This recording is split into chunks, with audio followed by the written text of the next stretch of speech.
Now the index and match functions can be used together as an alternative to V and H lookups. They have an advantage over a V and H lookup in that they can take a horizontal and a vertical value at the same time much more easily than a VLOOKUP can, and look up any value you like in a given array.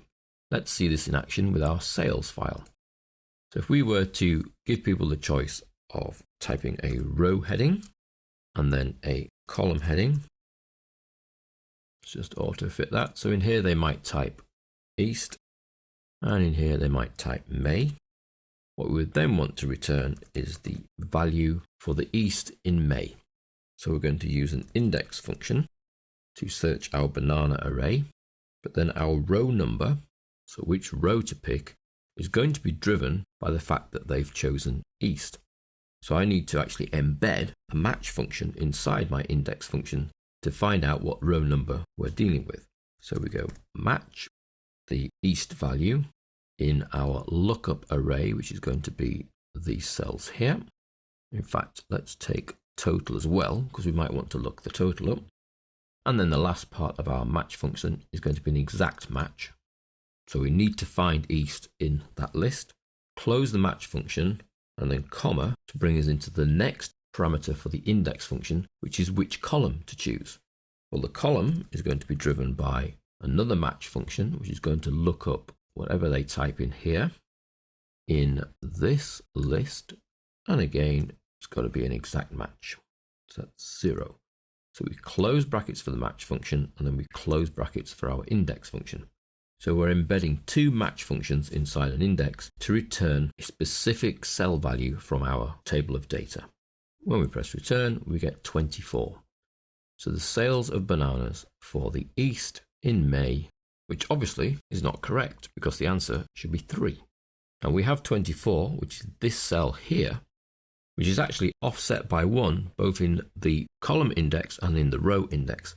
Now the reason for that, if we re-inspect our formula, is that our match formulas are not using the same columns. They're starting at 2 here, for example, when really it needs to start right at the left. So that should start at A1, so that we're returning the same index value that matches the index value in the array, and the same for there, that should be A1, so that it uses every single cell across the top of our array.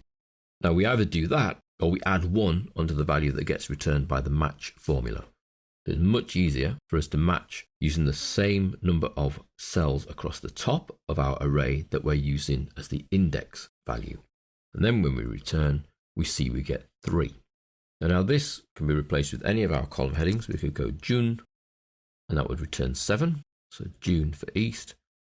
And you can see that by using the match formula, we make the result much more user-friendly to deal with, because as a human, we can just simply fill in the text values here for either the column headings or the row headings, and then let the formula do the work of figuring out what the index is for each of our 2 text values, feeding those into the index function that looks at the banana range to give me the correct sales value that I'm after. Now there would be nothing to stop us changing that to total, and we will get the total banana sales for June, 64. Now in reality, we ought to build into our function here some ifs to make sure the values being typed actually exist, otherwise we're likely to produce hash value or hash ref. Alternatively, we could make these 2 cells have little drop-down arrows that only select the values that are in the given range.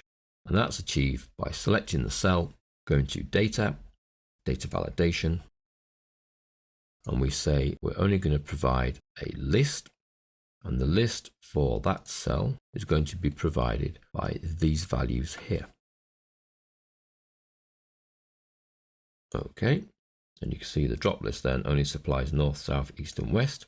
And then we could do the same for the column heading, data validation, list with the values being supplied by these headings here. Okay,